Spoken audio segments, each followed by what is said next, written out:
Magandang araw po, welcome po sa aking channel, Love9 TV.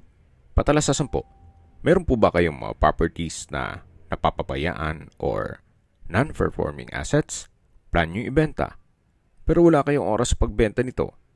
Kung ito'y pagkakatiwala nyo po sa amin, tawag lang po kayo sa aking numero, usap po tayo, gawin ko po ng video for free. Yes, libre po, wala po kayong babayaran. Tutulungan pa namin kayong mabenta ang inyong property. Kami na po bala sa marketing, sa boosting or paid ads. Even sa tripping, hindi na po kayo mapapagod sa pag-entertain ng mga buyers. Kami na po bala sa lahat. Tawag lang po kayo. Nandito po tayo ngayon sa Parañaque City kung saan meron po tayong bagong video presentation. Isang brand new modern design house and lot na may 4 bedrooms at 4 toilet and bath. May lot area po ito na 84 square meters at may floor area na 128 square meters. May garahe na siya. Then, pocket garden.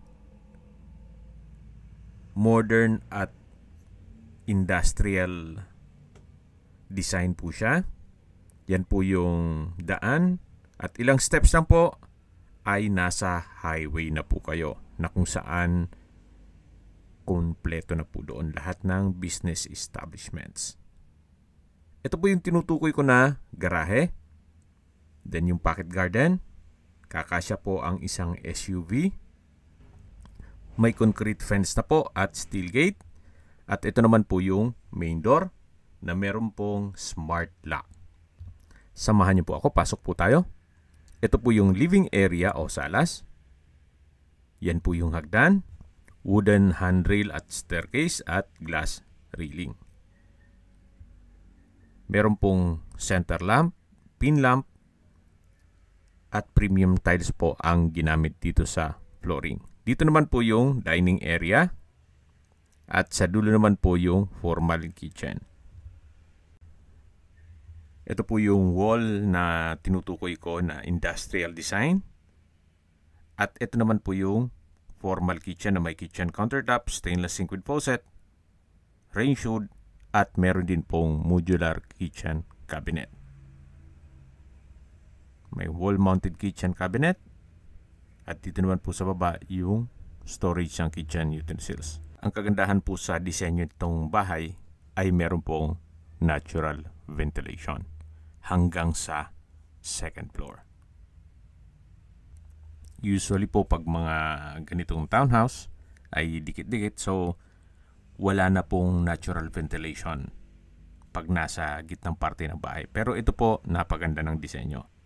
At hindi lang po doon, meron pong kwarto dito sa baba. Pero bago natin check yan, dito po muna tayo sa common toilet and bath na kung saan naka-tile bathroom wall, may shower enclosure, hand wash basin, water closet with bidet, bathroom cabinet, kompleto na po siya. Pati po hot shower set at bathroom window. Yan po yung shower enclosure. Labas na po tayo at silipin na po natin yung unang kwarto o first bedroom. Then meron din pong access door sa dulo na pwedeng gawing service area. Ito po yung tinutukoy ko na unang kwarto. Sa spasyo, sakto lang. Hindi naman siya ganun kaliit at hindi naman ganun kalaki. Meron ding natural ventilation. Sa dulo po ay may LED lights. At sa dulo naman po ay may nakaabang na butas para sa window type aircon. Ito po yung access door na papunta naman sa service area. Napakaganda po ng floor plan at setup nitong bahay. Imagine, meron kang 4 bedrooms na may natural ventilation, may service area, at sa disenyo, modern at industrial konsepto.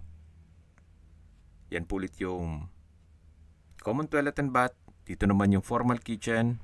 Then may access naman po na parang open lanay na rin yan na para sa natural ventilation. Ito po ulit yung dining area, then yung living area,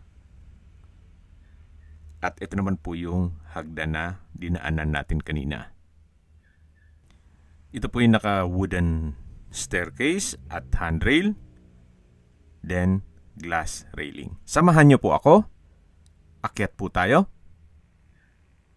Mapansin nyo po, hanggang dito sa second floor, itong wall ay industrial design. Then, premium tiles din ang ginamit dito sa flooring. Yan po yung hallway. At ito naman po yung second bedroom. Naka-wooden door. Ma-amaze po kayo dito sa disenyo niya.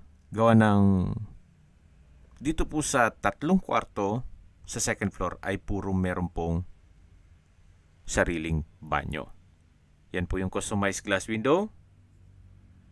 At dito naman po yung second bedroom na meron pong sariling toilet and bath at sliding po itong bathroom door. May wall-mounted bathroom cabinet, hand wash basin, water closet with bidet.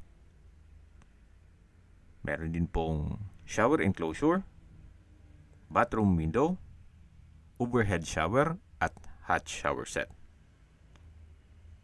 Then ito po yung naka-tiled bathroom wall at may LED lights din po sa ceiling. Malaki din po ang banyo.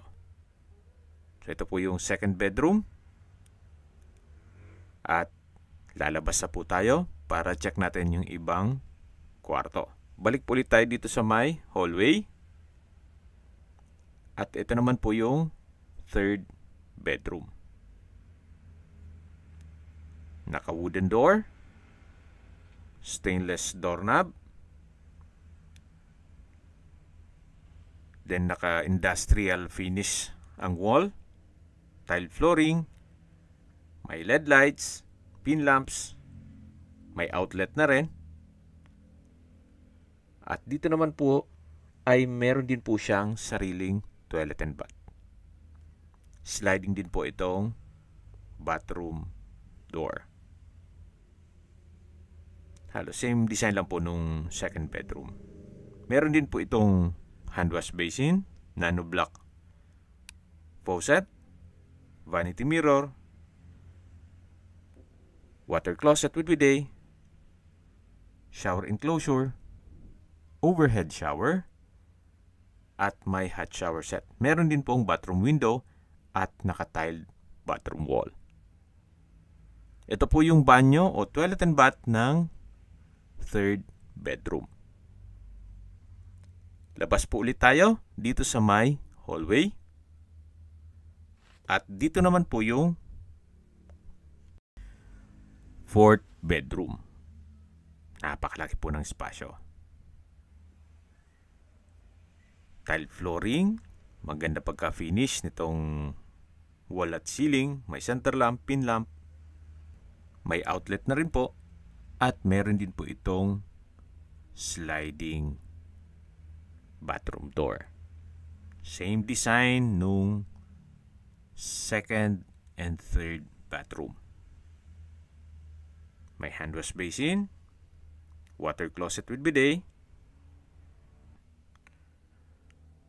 shower enclosure, hot shower set, overhead shower, bathroom window, at ito'y naka-tile bathroom wall. Ito po yung toilet and bath ng fourth bedroom. Napakaganda po ng disenyo. Imagine. Okay, sa distance, location at travel time portion na po tayo. Mula po sa Walter Mart Sukat, ang distance is 210 meters or ito'y walking distance. Wala pang 2 minuto. Pag may kailangan kayo, walking distance lang po ito mula Walter Mart. Mula naman po sa Universal College of Parañaque at Lianas Shopping Mall, ang distance is 950 meters at may travel time na 3 minutes.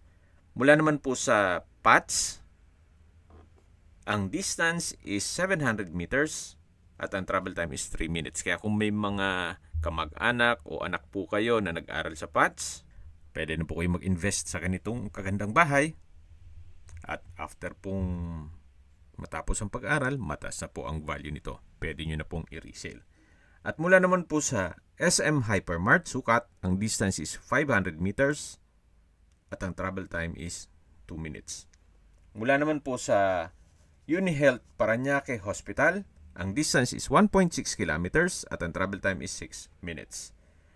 At yan po yung lagi kong binabanggit sa inyo na dapat nyo i-consider sa paghanap ng property ay yung meron pong malapit na hospital.